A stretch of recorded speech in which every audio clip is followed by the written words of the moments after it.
ने ना चौकी इंचार्ज के पास जब भी फोन किया था 3 महीने पहले, तो उनका जवाब क्या आया, मैं यही काम रह गया कि अगर उस टाइम चौकी इंचार्ज किसी भी मुलाजिम को भेज देते तो यहाँ तक नौबत नहीं आती। पुलिस प्रशासन का कोई भी बंदा आगे ये नहीं बोला भी आप जाइए, हम उनको लेके आते और उनका मेडिकल कराते। किसी तरह का कोई मेडिकल नहीं हुआ, उनको रात को छोड़ दिया गया। हालांकि वो जान से मारने की धमकी दे रहे थे भी आपका ढाबा बंद करा देंगे। उनके मन में ऐसा नहीं था भी सॉर्ट आउट करना है। उन्होंने 3 महीने बाद फिर 3 दिन पहले ये वारदात की। 1 घंटा पहले आए, खाने का ऑर्डर के बहाने बहस की, चले गए। फिर कॉल करके कह रहे भी तुम्हें देखते हैं। 12 आया तो उन्होंने कहा भी ये 450 के है ना, मैं 900-1200 लेके दिखाऊंगा तुम्हें वापसी। के अंदर ये कहता रह गया इनका मेडिकल कराओ, मेडिकल कराओ। कोई सुनवाई नहीं हुई, किसी तरह का कोई मेडिकल नहीं हुआ। उन सभी को छोड़ दिया गया। ये ना आज से 3 महीने पहले आए थे सर, तो इन्होंने खाना खुना खाया, ड्रिंक रखी थी, बहुत नशे में थे। उस टाइम भी मैं नहीं था, भाई और बैठते हैं वही संभालते हैं ढाबे को।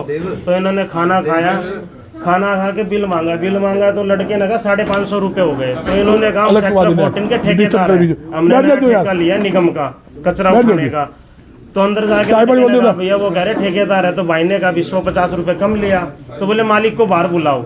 बाहर आया तो उन्होंने कहा भी ये 450 के है ना, मैं 900-1200 लेके दिखाऊंगा तुम्हें वापसी। तो गाड़ी वगैरह दी, इन्होंने बहुत बदतमीजी की।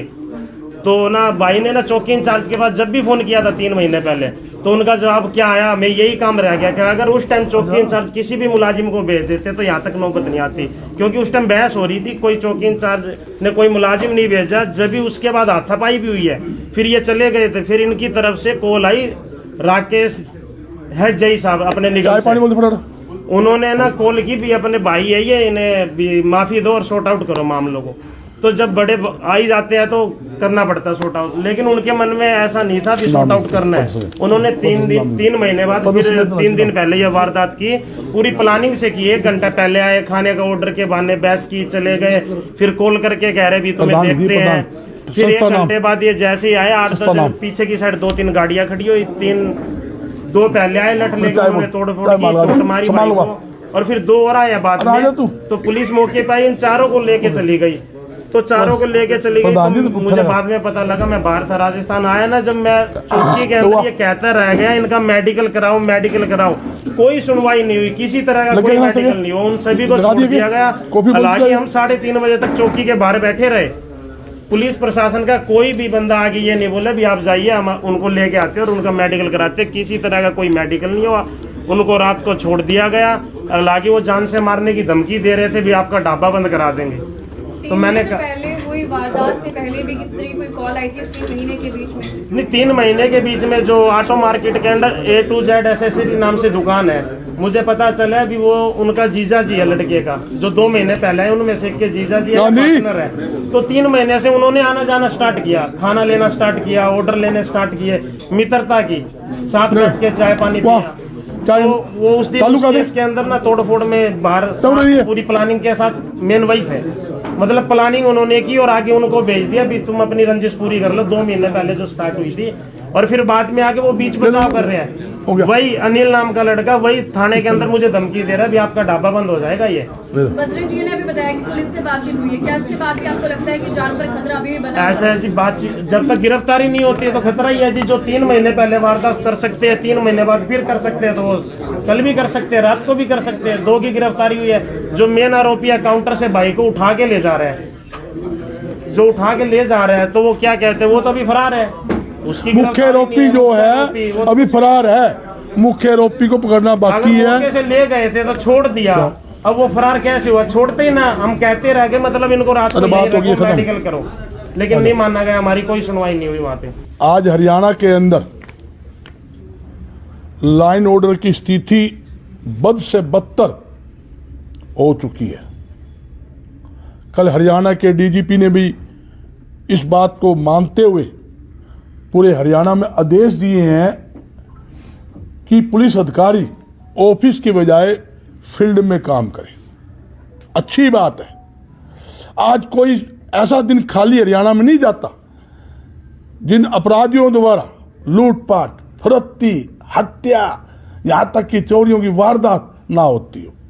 आज क्राइम के अंदर अव्वल स्थान के ऊपर हरियाणा है, और जिसके कारण आज व्यापारी अपनी जान माल की सुरक्षा के लिए पूरी तरह से भयभीत है।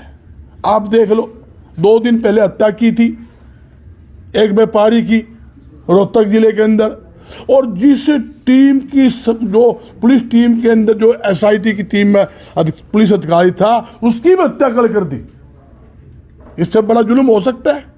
कभी गुवाना के अंदर मातूराम हलवाई के 2 करोड़ की फरोख्ती, कहीं सापले के अंदर सीताराम हलवाई के 1 करोड़ की फरोख्ती, कहीं पानीपत के अंदर 3 दिन पहले 2 करोड़ की फरोख्ती, हिसार के अंदर कल मर्डर देख लो आपके सामने, 2 सरपंच का मर्डर देख लो भाई। डेली लूटपाट, हत्या, फरोख्ती की वारदात होने से व्यापारी का व्यापार ठप हो रहा है। व्यापारी डरता है अपना सामान, अपना पैसा अगर सुबह से शाम तक बिक्री करेगा, 2, 4, 5, 10 हज़ार कमा बिक्री करता है, वो घर ले जाते डरता है। व्यापारी ना दुकान पे सुरक्षित है, ना घर पे सुरक्षित है, ना व्यापारी अपने रास्ते में सुरक्षित है। तो मैं एक बात कहना चाहता हूं, जहां स्थिति है, सरकार को व्यापारी व आम जनता की जान माल की सुरक्षा के लिए पुख्ता से पुख्ता प्रबंध करने चाहिए, और यहां तक कि पैदल पुलिस गश्त की ड्यूटियां सिविल वर्दी के अंदर पुलिस को लगानी चाहिए। दूसरी बात, सारे जगह अपने खर्चे पर सरकार को सीसीटीवी कैमरे लगाने चाहिए। मैं एक बात बताता हूं, बिल्ला दा ढाबा, यहां 3 दिन पहले असामाजिक तत्वों द्वारा यहां किडनैपिंग की कोशिश की गई, मारपीट की गई और तोड़फोड़ की गई। 3 महीने के बाद फिर 2 दिन पहले वही अपराधी फिर लाठी डंडे लेकर होटल में एंट्री करते हैं रात के समय, और वो क्या करते हैं, यहां पूरी तरह तोड़फोड़ करते हैं, लठ मारते हैं और किडनैपिंग करने की कोशिश करते हैं। ऐसा अफरे तफरी का माहौल बन जाता है कि पता नहीं क्या कोई डकैत आ गए हो, ऐसा माहौल उन्होंने क्रिएट किया। रात के समय जब मौके वारदात के ऊपर जो हमारे ढाबे के मालिक थे, उन्होंने पुलिस को फोन किया, फौरन आओ, पूरे मारन में जान को खतरा है। पुलिस आई, मौके पे उनको दबोच लिया, दबोच के उनको हैंडओवर कर दिया, थाने में एप्लीकेशन दे दी। उसके बावजूद उन तीनों अपराधियों को पुलिस द्वारा रात को ही छोड़ दिया गया। ढाबे के मालिक के फोन आए, 2-3 सारे पार्टनरों के, और हमारे साथी और थे, उनके फोन आए भी आप आइए। मैं 12 बजे उसी टाइम नाइट शूट में यहाँ आया, तो जो उच्च अधिकारियों से बात करने के बाद अगले दिन तो FIR दर्ज हुई है। अगले दिन 3 में से 2 पकड़े गए, मुख्य आरोपी फरार है। धारा लगी है 506, 452, 323, 34 की 4 धारा लगी है। ये स्थिति हुई है। मगर मैं आपको बताना चाहता हूं, जब किडनैपिंग करने के लिए धक्काशाही की जा रही है तो वो धारा लगनी चाहिए। हमारे किसी दुश्मनी नहीं है। मैं यही कहना चाहता हूं, यही बताना चाहता हूं भाई, मेरी पुलिस प्रशासन से मांग है उसके अंदर एक धारा और जोड़ी जाए, और साथ ही जो फरार अपराधी है उसको भी गिरफ्तार किया जाए।